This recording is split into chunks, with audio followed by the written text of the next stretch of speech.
Lady.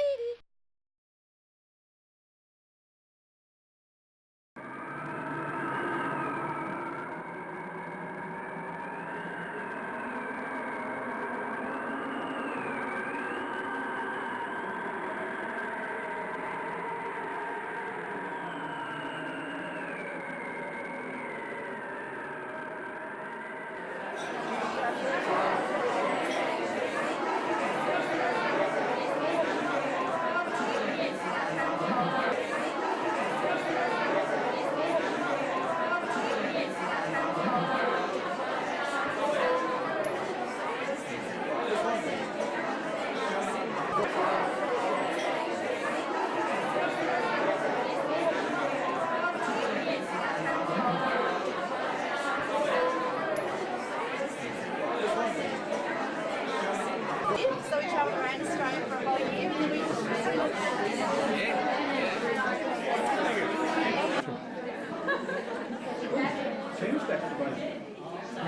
Oh, the gangway. That's for old people or cameramen, you know? You're going to play a tune, are you?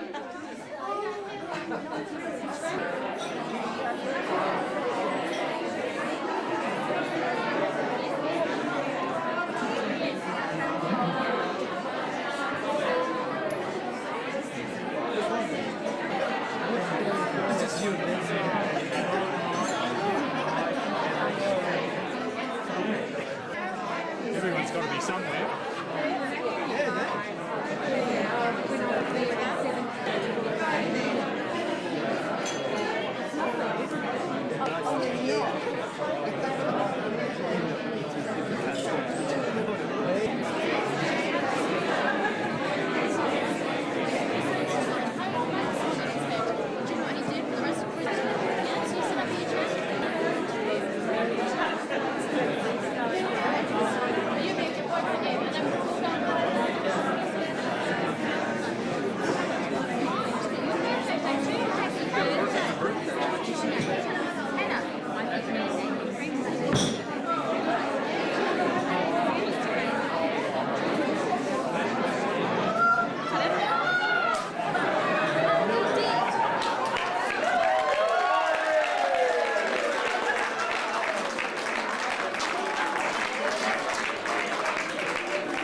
Very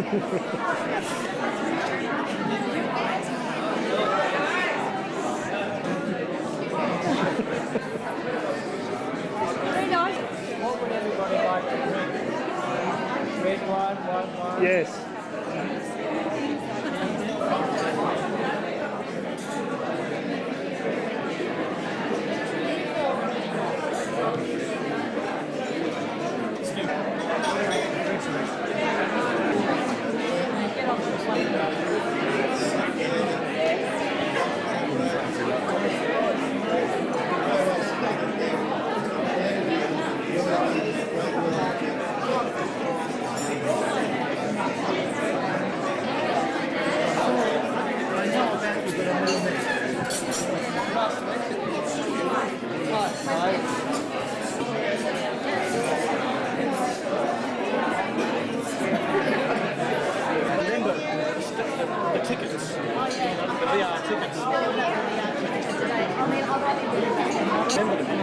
remember the context. I remember that.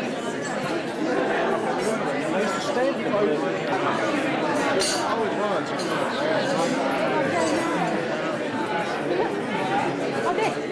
Daniel, we've saved the two seats.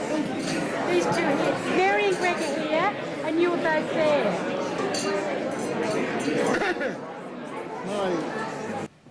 There's a couple of people who will speak through the night. First, I'm going to invite the moment is Anne Wern, and I'm sure that Coral will have a word in response. We've all heard Coral's words over the years.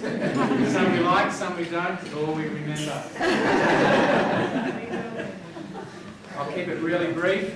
All I would say that anyone that wants to attend the party in the ballroom later on this evening, please come down, enjoy. It's open to all. And without saying any more, Anne? I promised I wouldn't speak for long and I won't. And I must say, when I was asked to do this, I thought, what does one say, you know, at an 80th birthday? And I thought, what I'd really like to do is think about how would I remember Coral? How would I like to be remembered? And then I thought about how I remembered Coral. Coral is passionate. She's passionate about the environment, about preserving and conserving things of worth. And mostly, Coral is a leader. Some would not agree with this, but I think she quietly takes others towards a vision. Some would say she does it stubbornly and very loudly. But I don't think she is loud, and I don't think she does berate. Rather, she's very strongly determined, and she has an unshakable faith and belief in what has to be done. As we were coming up, I came up with Wendy Bell, and we talked about the days of Gough Whitlam. And Gough established this thing called the Australian Assistance Plan, which became the Regional Council for Social Development. To be eligible to participate in these committees, you had to be a member of the local council, or you had to be a community member, nominated and elected. So what did Coral do? She got onto the local council. Coral wasn't that fond of the Rob Jellies on the local council, but nonetheless, because she believed in the social policy of the Labor Party, she joined. So of course then what she had to do was get everyone else on board with her. So to get from Wandiligong to Wodonga, where she attended these meetings, she collected others along the way. She worked until the things that she believed in became a reality. For example, she set up services for single parents. Community health exists in this valley because Coral made it happen. Women's health. Women's health that was about cultural diversity happened in this valley because Coral made it happen. She believed in it. Information centres, emergency accommodation, homeless youth, emergency foster care. All of those things Coral set up in this valley, they exist because of Coral Bennett. Recently, my daughter-in-law said to me, oh, there are young women in Bright and they don't know about health and family planning and things. I said, go and talk to Coral, because there won't have been a thing that you're thought of or something that you want to see happen that Coral hasn't already done. She did it because she believed that it had to be done. Like Nelson Mandela, she's a leader.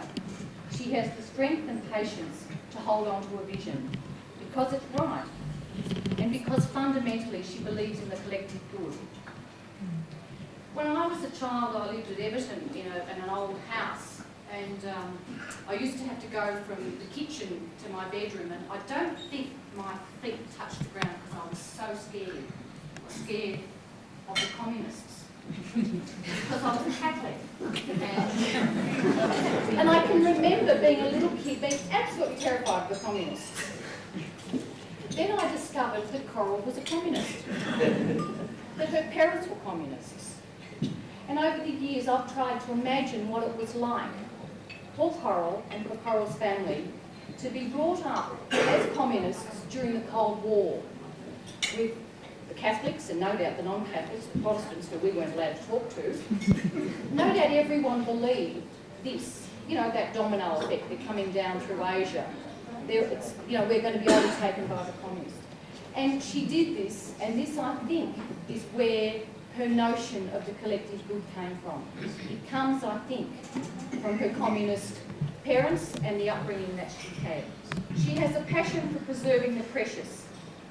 She's been known to picket the odd building site if the plans were not aligned with preservation principles. And God help anyone who's foolish enough to make decisions on the sale or transfer of land to the wrong people for the wrong reasons. Wandi is a place of natural beauty and well-preserved architecture, buildings and history because Coral believed that these things were precious. Her vigilance has ensured that we can luxuriate in the wonders of Wandi today. Coral is discerning. She knows which battles will win the war and which ones she will surrender in. She has an uncanny ability to ferret out the details of relevant ministers and their staff. She told me just recently, and I had to laugh. She was looking for funds, I think, for the Wandi Wander, and I hope many of you have been on the Wandi Wander. So she filled in the forms, she applied for the grant, and as luck would have it, she was advised that she was unsuccessful. Well, all hell broke loose. How could a bureaucrat from DNRE not see the justification for the funds for the Wandi Wander? So off she went. Down to Melbourne she went, where she spoke to a bureaucrat who said, leave it with me, leave it with me. She said, I won't leave it with you. I've known too many of you in my time. Down she went, and I actually worked with the bureaucracy. I'm one of those bureaucrats. And I know what it's like to get into a ministerial office. They're like Fort Knox. Not to be daunted, Coral straight into the minister's office, talks to the ministerial staff, sells the message about the Wandi Wander and the funds required to do it, and he says, yes, all right, I'll leave it with me, I'll fix it. She said, what? Leave it with you? I don't even know your name. This story can be repeated many times, and it has resulted in the restoration of the Alpine Park. And Eric Vogel is with us here tonight, and he will remember what it was like when it was just a cow paddock, really. There's tree planting, there's beautiful trees throughout the walking tracks. There are the walking tracks, there's the hall. There are all the wonderful things that each of you would know about, and Coral has had a hand in all of them. And finally, I think Coral has a vision for community that governments around the world strive to achieve. She's a networker extraordinaire. And unlike, I think, her generation, she cuts across the age barrier and creates links between people of all ages. And I think tonight is a wonderful example of that. So many people from different backgrounds, from different ages, all here sharing, and we're here because of Coral. New words or concepts. You're an inspiration, and I love you.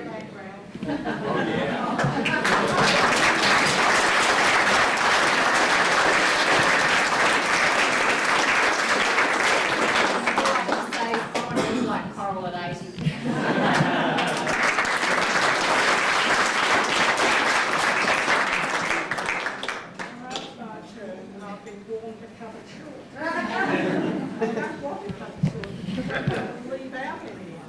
I feel very honoured that so many of you have found it possible to come here to my 81st birthday from all parts of Australia.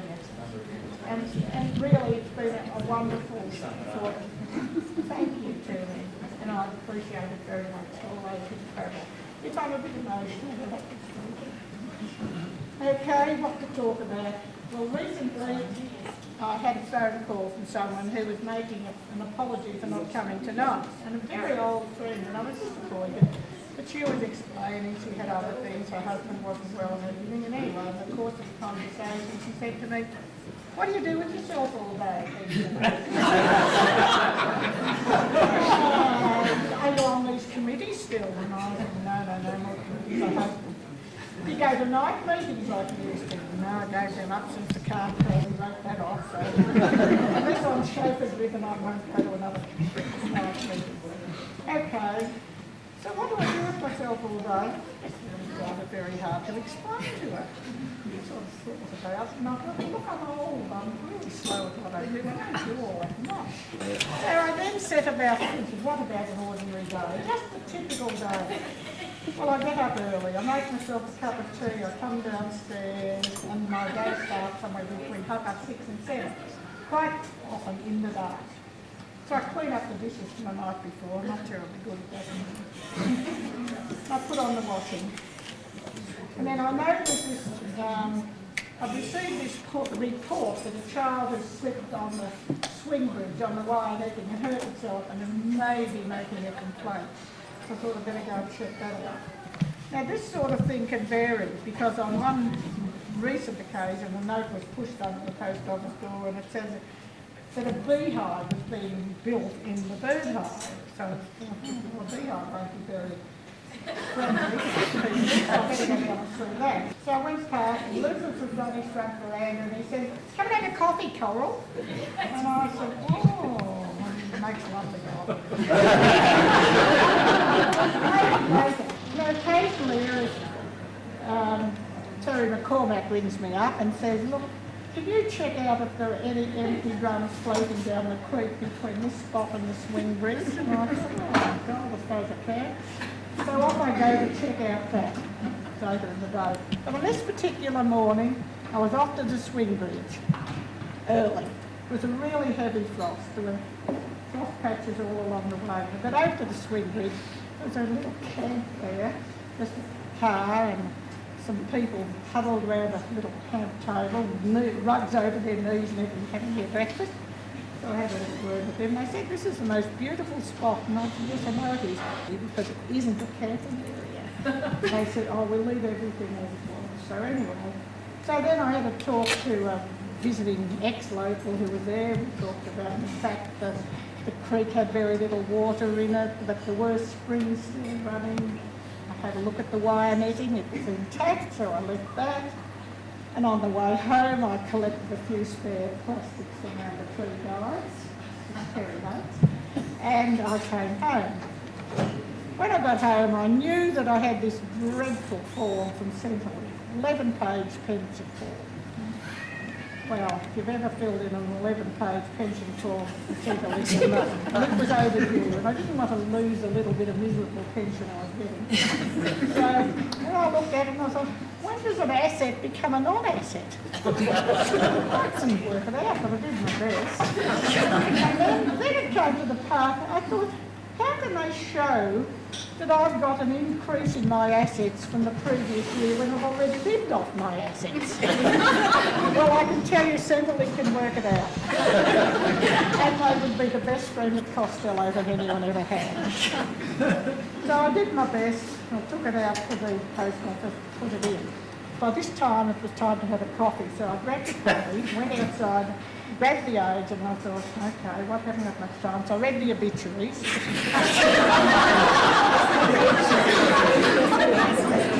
I recognised anyone. Then I read the letters to the editor page, and I thought, well, that's the only two bits worth reading in the Age today. So if I don't get anything else read, that'll do. So then I went into the post office to check for any queries. Now, we're hanging on to that post office by the thickness of a postage stamp.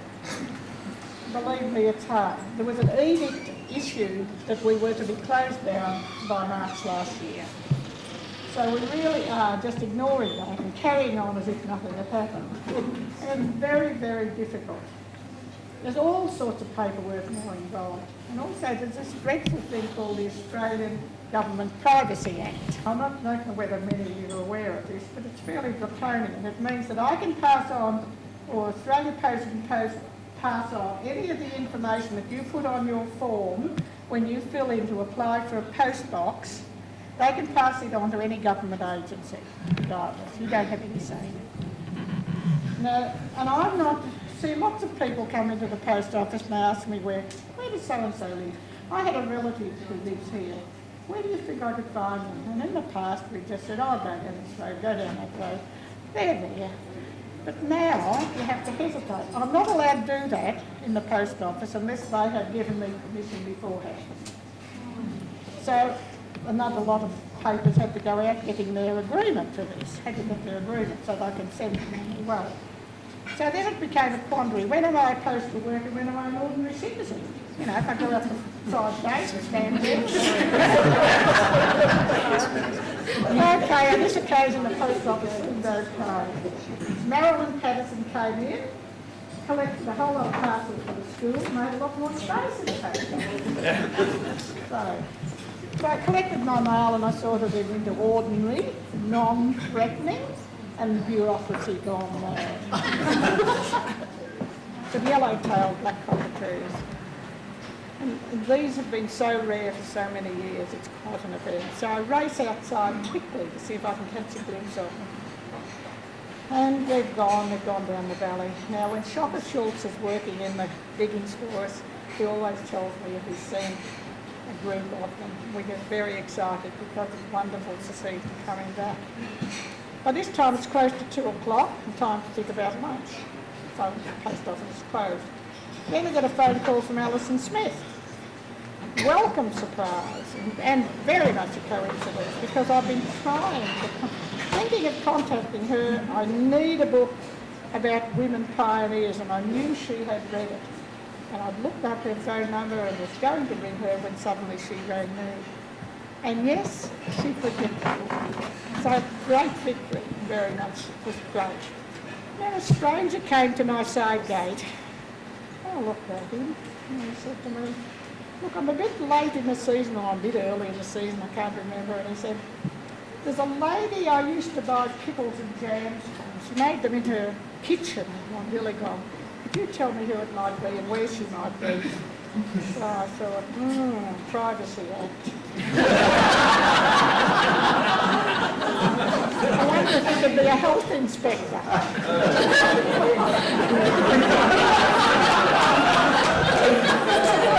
So then I looked at him and he had this very large girth. And I said, no health inspector.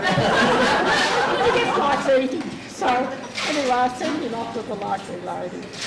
By this time it's 3:30 or 4 o'clock, so time to have a shower. And I have my shower and I'm very lucky that Timo Paddy doesn't call out, Coral, can I get a parcel out of the post office? Out of hours?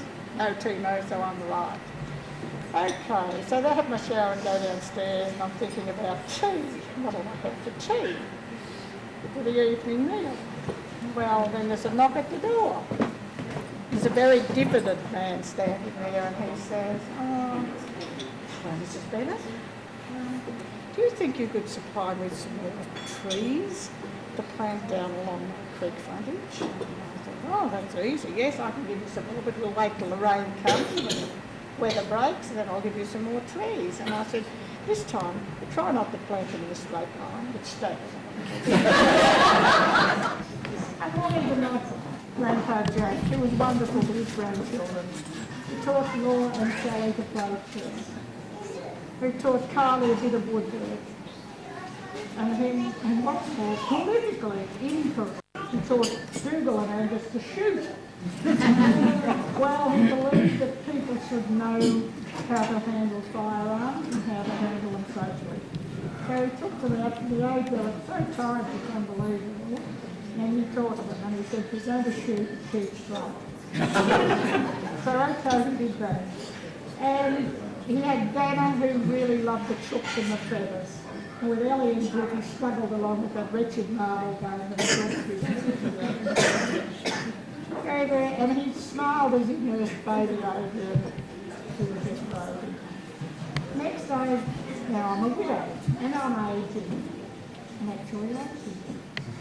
And friends mean they're very important to me because I need them now to help support me. I need Teddy Mills to feed my chooks when I'm away. I need Don Nightingale to come down and look around all the place when the personal alarm people ringing up and say, it's all and I'm very grateful to all that support which has helped me survive.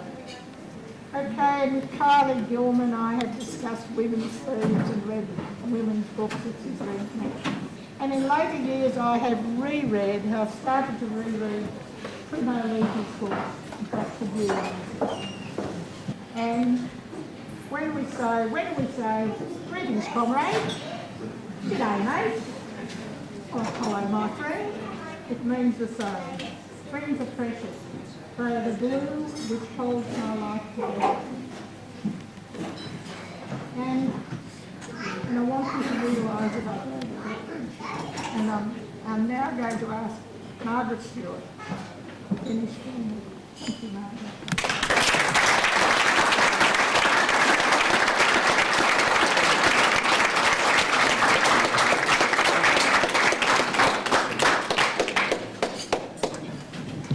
Called to my friends.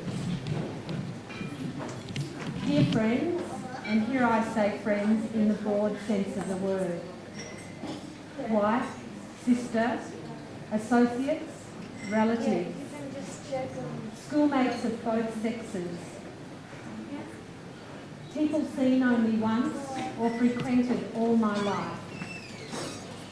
As long as for at least a moment a line has been stretched, a well-defined bond. I speak to you, companions of a crowded road, not without its difficulties.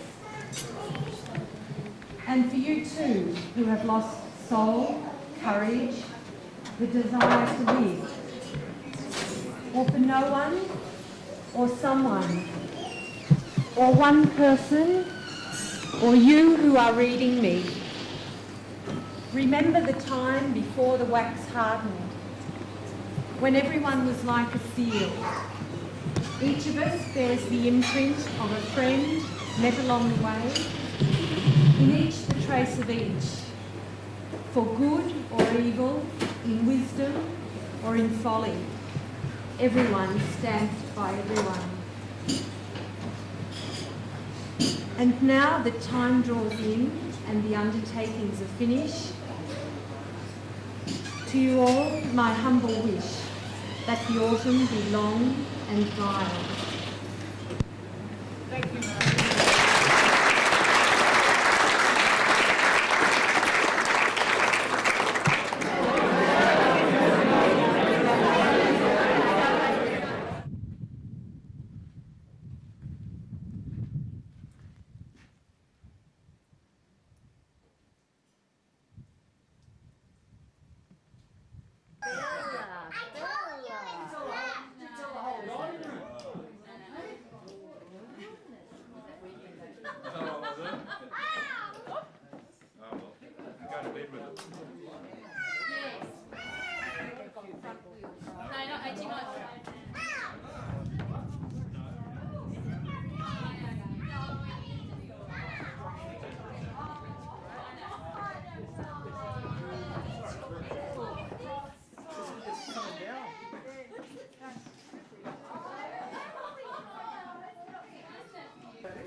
For nearly 60 years I've been the cocky of droughts and fires and floods. I've lived through plenty, This country's dust and mud have seen my tears of blood, but it's nearly over now, and now I'm easy.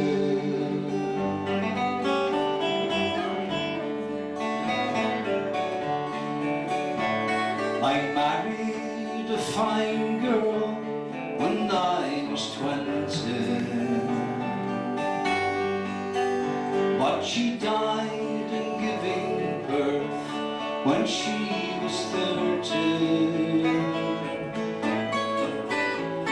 No fine doctor then, just a gentle old bludgeon, but it's nearly over now, and now I'm easy.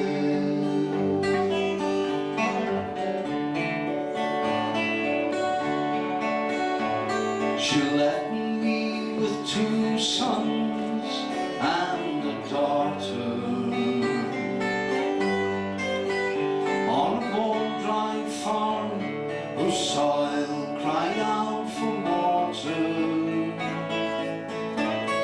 So my care was rough and ready, but they grew up fine and steady.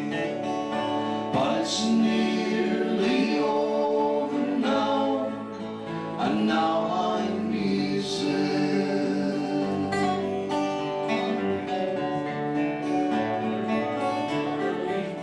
The cliche season's here once more. Time for platitudes and verbal overkill. It's really hard to know just who is cricket's biggest bore. Is it Tripali, Richie, Tangle, Swampy or Bill? But the biggest bore of all must be that fellow Tony Gregg. I'd like to shove his microphone up his middle and leg.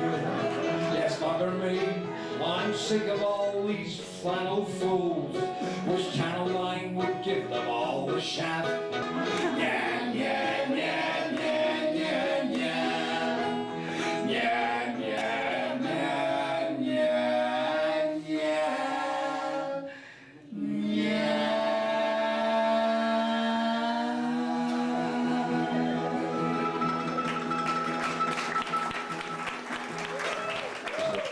One of Paul's favourite songs is about South Africa, the bad old days. And this young black man was being executed in a South African prison many, many years ago. And they came into the cell to get him, and he was frightened and crying for mercy. He wasn't going to get any, of course. So they tied his hands behind his back, and they sort of half carried him, half dragged him along the corridor to the gallows to hang him. And as he was being dragged along the corridor, he was still crying and pleading for mercy. And he was, at that point, all the other black men from the cells in this prison, when they heard this young fellow being taken behind, they started to sing to him. They'd been waiting for him. And it was very early in the morning, about 4 o'clock in the morning. They started to sing him a freedom song. And they kept singing until this young man was hanged. Just kept singing this freedom song. The whole prison sang, kept singing. Wonderful story, true story.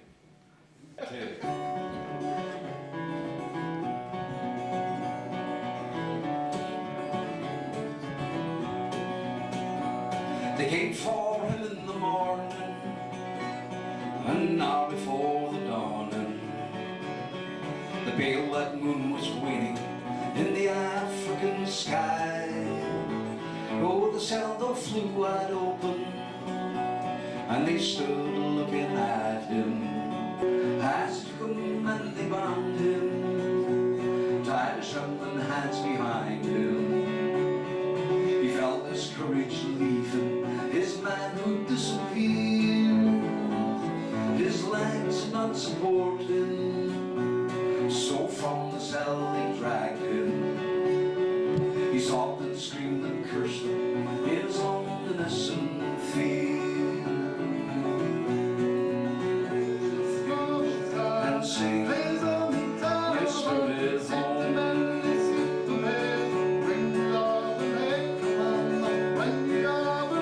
Come on.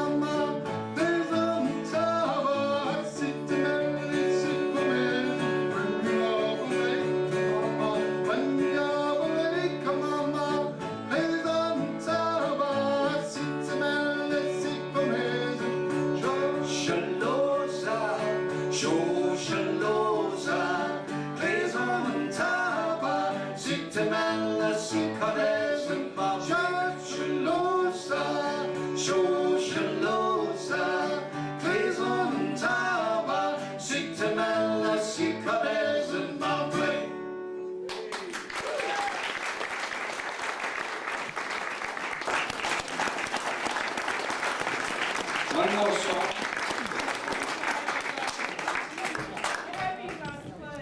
Okay, this is Happy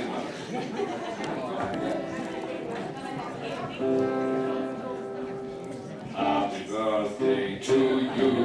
Happy birthday to you. Happy birthday, dear Carl. Happy birthday to you.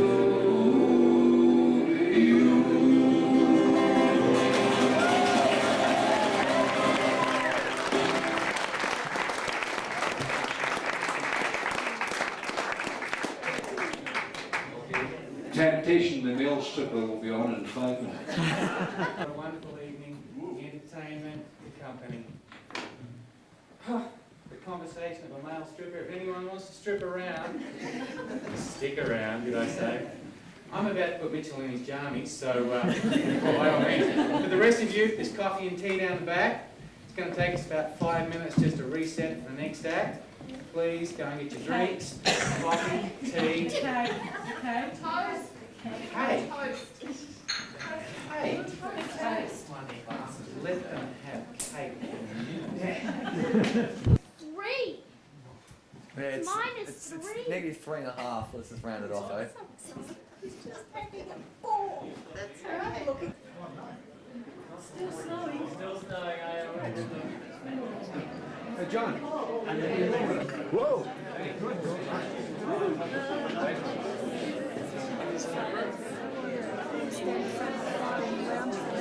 Okay.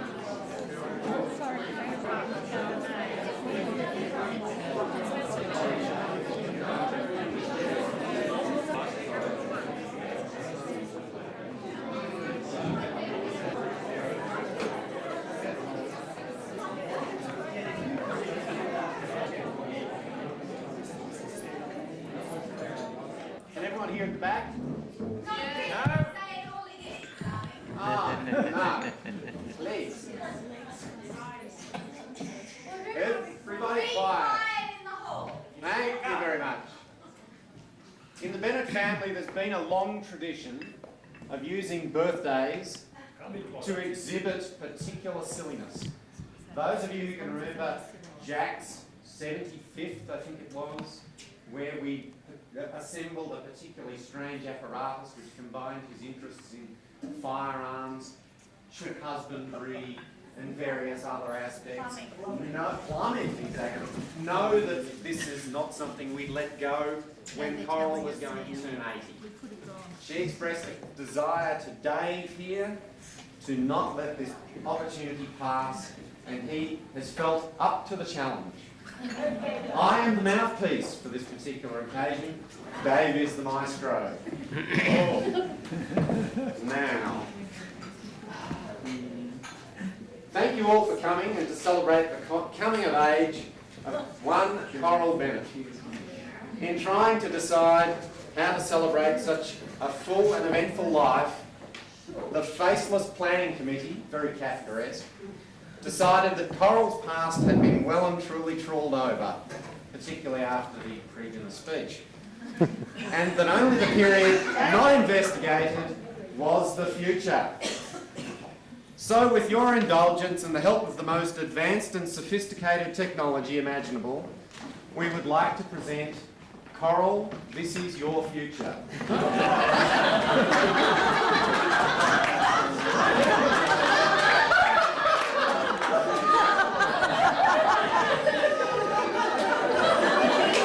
Coral, please come up to the stage.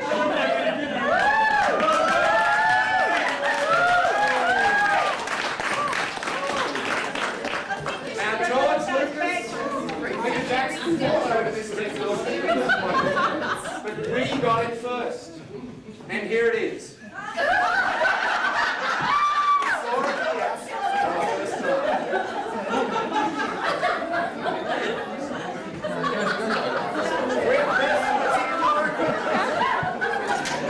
We are going to be able to see Coral's future.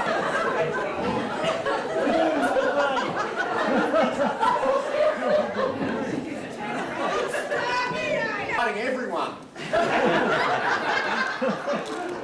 1st May, Philip Ruddock is now Chief Injustice at the High Court of Migration. And he is designated to expand the economic viability of the Wandiligong Valley by compulsorily acquiring the diggings and the old Bennett's camp to build the largest detention centre in the world.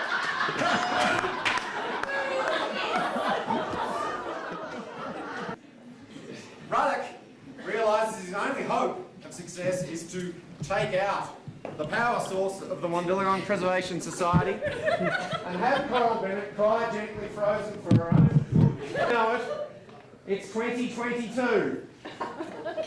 The detention centre has boomed and it's employing thousands of people. The Bright Chamber of Commerce is very happy.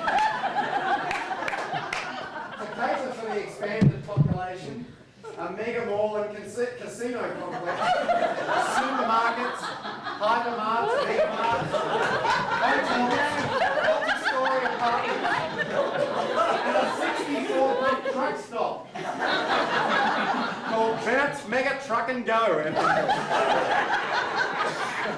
See what I mean about the Chamber of Commerce? The quiet valley that once was Wandiligong, an era of national environmental significance, is now a seething mass of concrete and steel. The refugees have all gone home to the wide green golf links of Afghanistan. The native trees have been pruned to just below the sill heights of the Range Rovers, so as not to hinder the view of the majestic pine core plantations. Then, when all seemed calm, a new menace invaded the valley. Genetically modified blackberries. The early planting showed great promise, going well with fruit the size of small children. Unfortunately, the new plant had a strong affinity to all the concrete and steel, abandoned from Wandiligong's previous life. And with a twist of genetic madness, this happy little fruit took off. Feeding off the nutrients of the disused waste, it grew to staggering proportions, engulfing the valley, strangling the workers and threatening the world. Are you right there, Mrs. Bennett? Barely surviving, I'm not sure. It's 2052! You're supposed to be cryogenically frozen. I don't think you can talk. They're out. Thawing noises. She rises up from her frozen casket, accidentally disconnecting Philip Ruddock's cryogenic machine. Number one Wandiligong Preservation Society Mark II arises.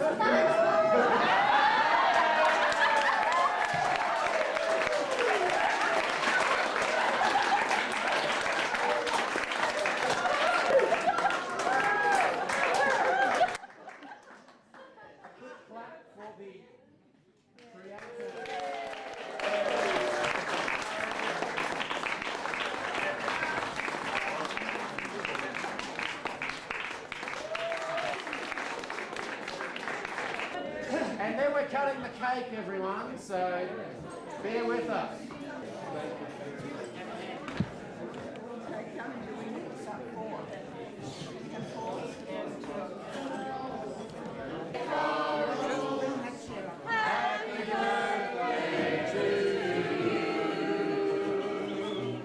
Hip hip, hooray! Hip hip, hooray! Hip hooray!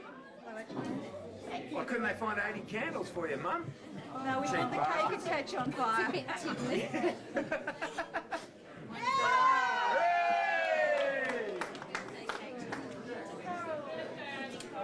What about the toast? Oh, the toast. Andrew?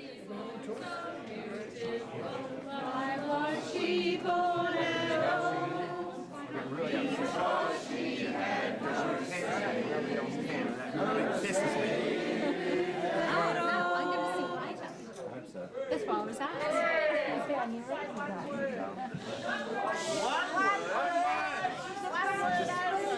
Plastic. No? Where's the stripper? No.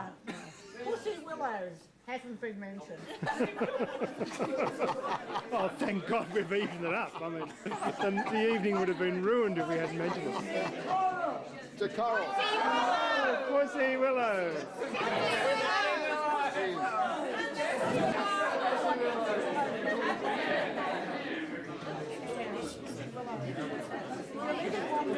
Also to Robin, because she organised the cake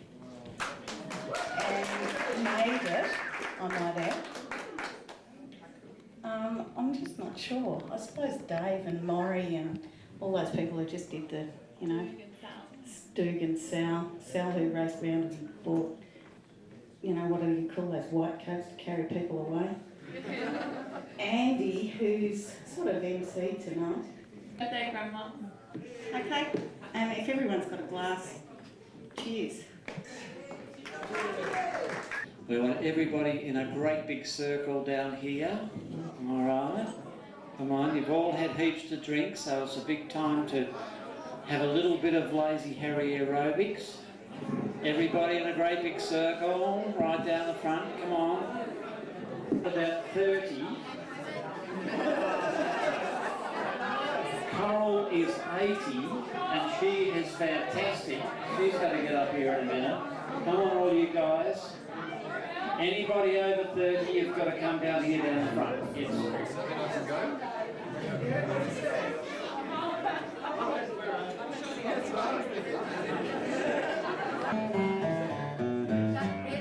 This is a very interesting song. First of all, you put your right hand in. Then you put your right hand out.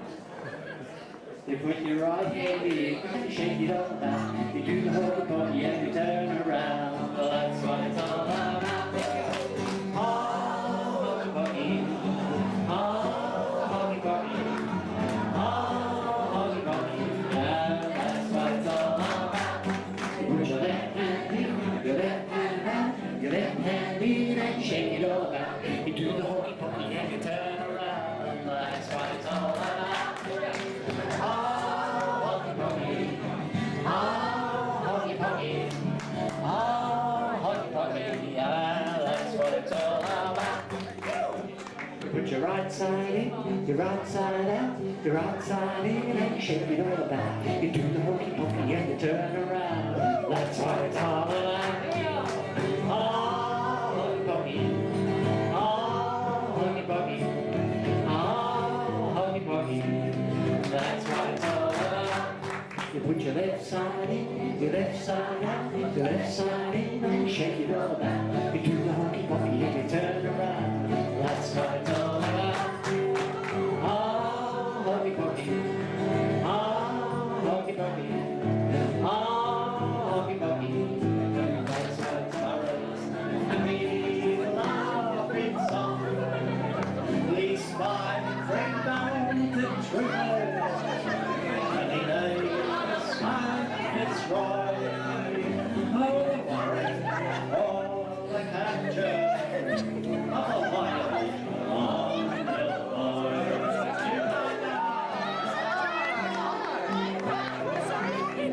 so he climbed the tree and he looked to the ground and he returned from the Davis. He received a portal. He lay still far and control. And that's the way they capture him. A wild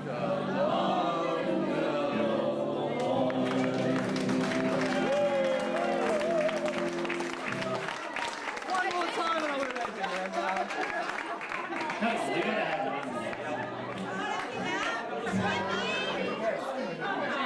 You just skip around, yeah. One night from traveling ship, there were clouds that to illuminate the sky. Think of all, I was dreaming, I suppose. When we all when a very strange procession passed me by. Let's go, I was dreaming, I suppose. Jolly entertaining show. Never crossed me mind that I was asleep.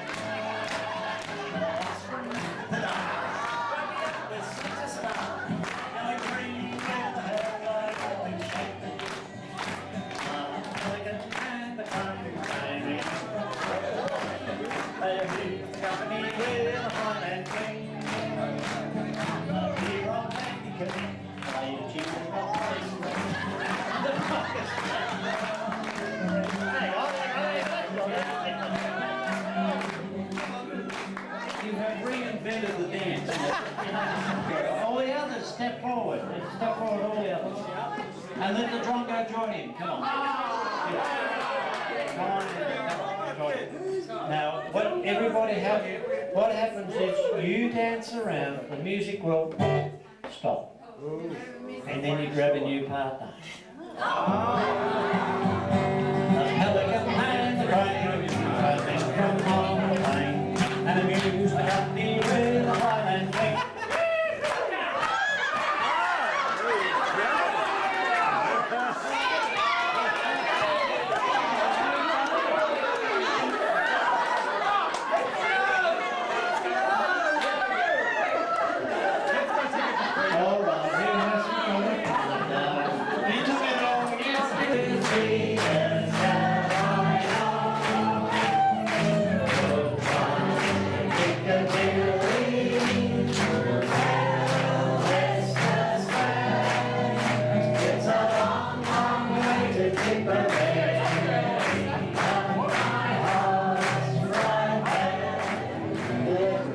Growing back, covering the scars of a full man,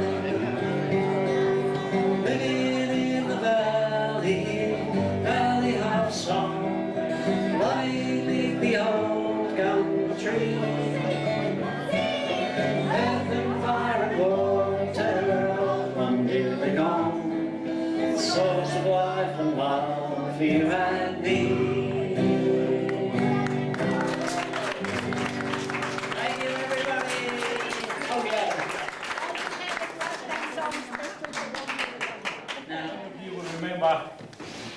The songs we've sung for many years, and probably the one we're to sing that's well known to all of you.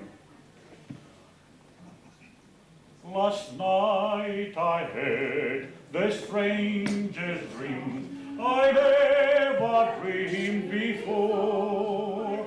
I dreamed the world had all agreed to put an end to war, and the people in the streets below were marching round and round, and guns and swords and uniforms were scattered on the ground.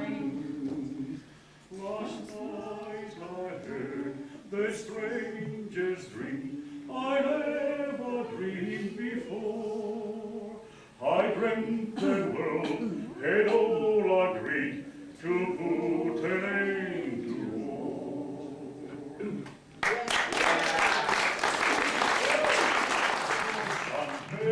Stary, the psa sabe dove si meri, ma tornerò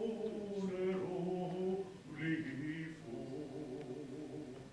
The psa sabe dove si meri, ma tornerò lì fuori.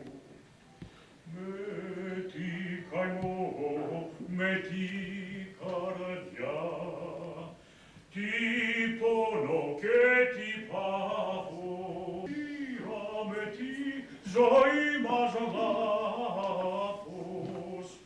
ca sabe zoi. Thank you. Hey.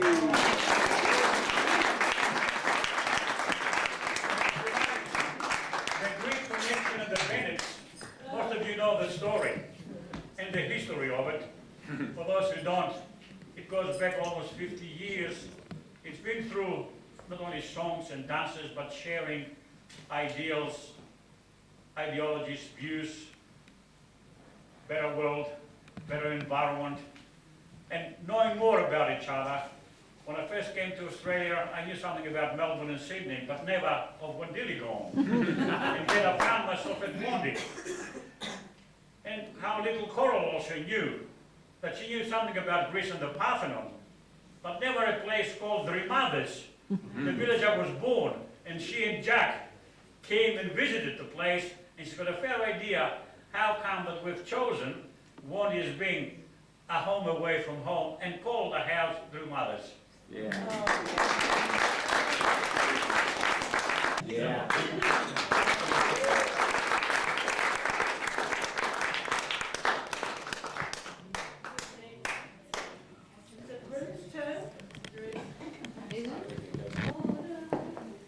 With drought he's gone to battle now across the Queensland border.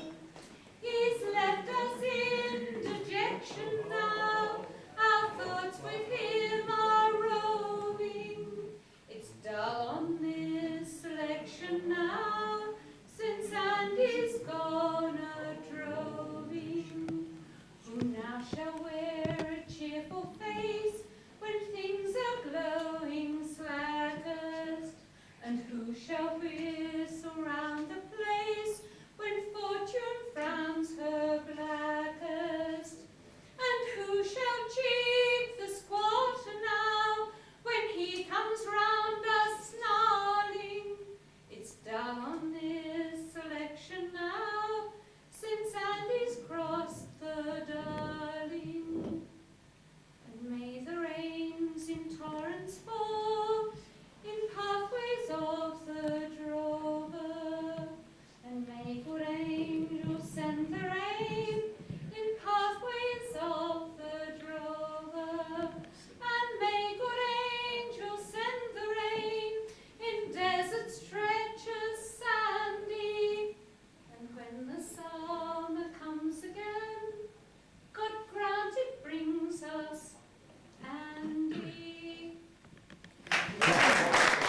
the hills and the lot, and Coral's date not long from Scotland. And I'm the hill. And sorry.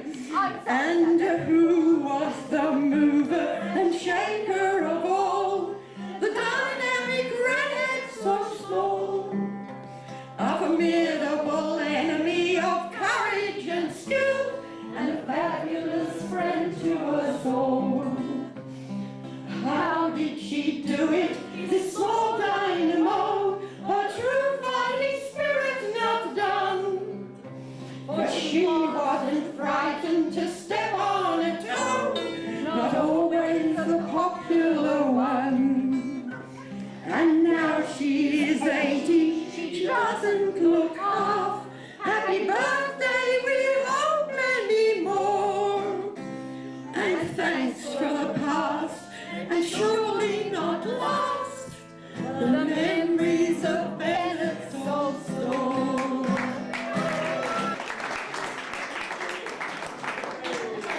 He's going to finish off such a fantastic evening.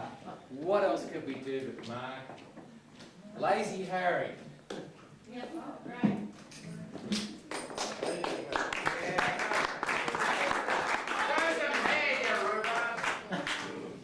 Thanks, mate.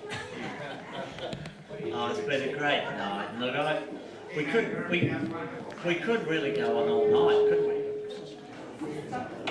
Now look, it is a very, very special night, and I'm very impressed by you people because you are the stayers.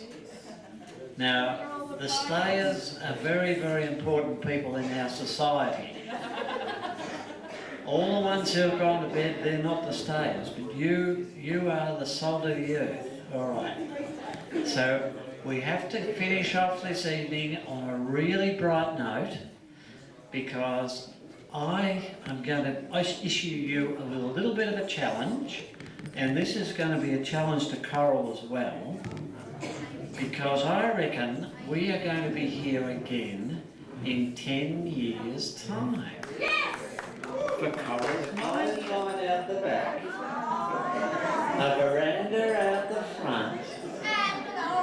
Oh shit, yes, well, we ready? Okay, come on Ruthie, stand up, come on, everybody. We are home among the gum trees, with lots of palm trees. A sheep, a two, a kangaroo, a fox on out the back, veranda out the front, and an old rocking chair. I've been around the world a couple of times and maybe more. I've seen the signs of happy lights on every foreign show. Windy nights will ask me the place that I adore, and tell them right away. Give me a home among the gum trees, with lots of palm trees. A sheep, a two, a kangaroo, a fox on at the back, veranda at the front, and an old rocking chair. You can see me in the kitchen, cooking up a roast. Oh, Vegemite on toast, just you and me and a cup of tea. Later on we settle down, another on the porch, and watch the possum fly. Give me a home among the gum trees, with lots of palm trees. A sheep, a two, and a kangaroo, a fox on at the back, veranda at the front, and an old rocking chair. There's a safe round the corner, McDonald's is down the street. There's a Woolworth just been opened where they regulate the heat. I trade the Baltimore for a simple bush retreat where the kookaburras go.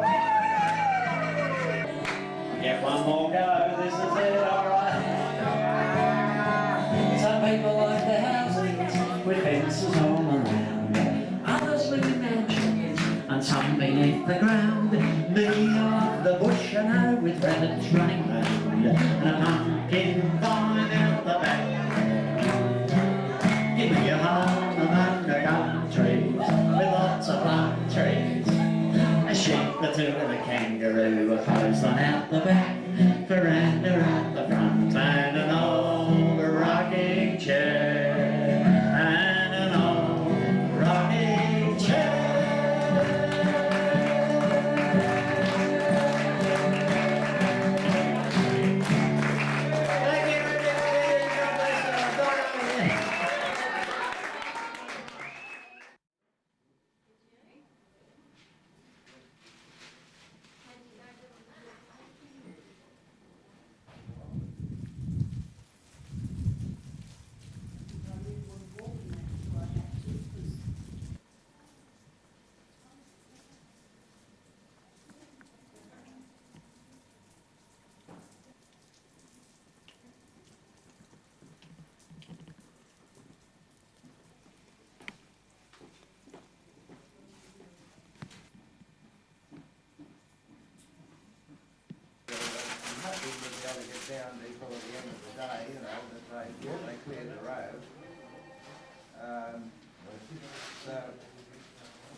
spam, and we try to contact you on your mobile.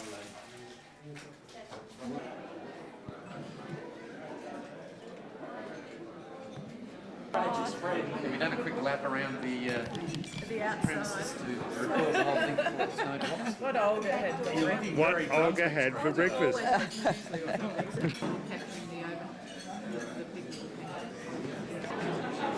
Yeah, if you're treading it.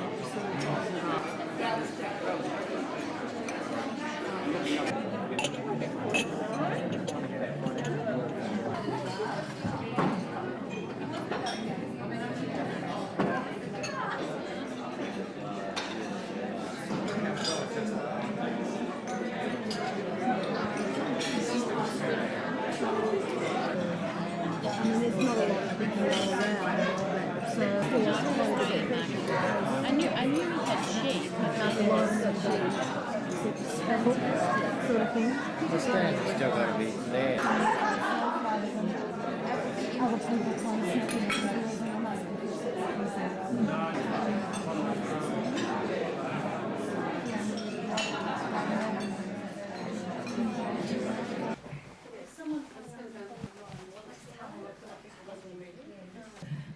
By golly, it was, if you tried to do it, you couldn't do it.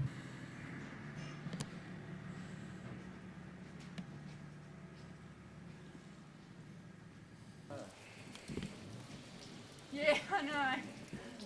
Don't worry. But we'll all get out. Where's Paul now? Yeah.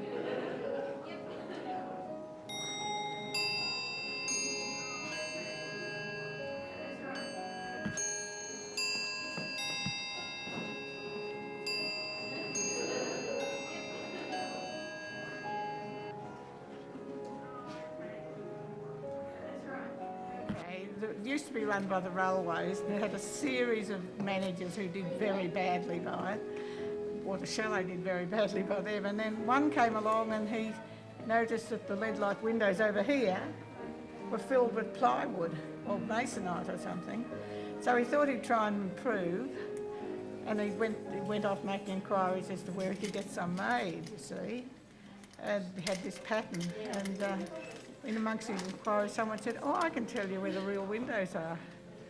So someone that knocked them off. They got them back. They got them back. Yeah. Oh, great. I think it's a great story. It's nice, isn't it?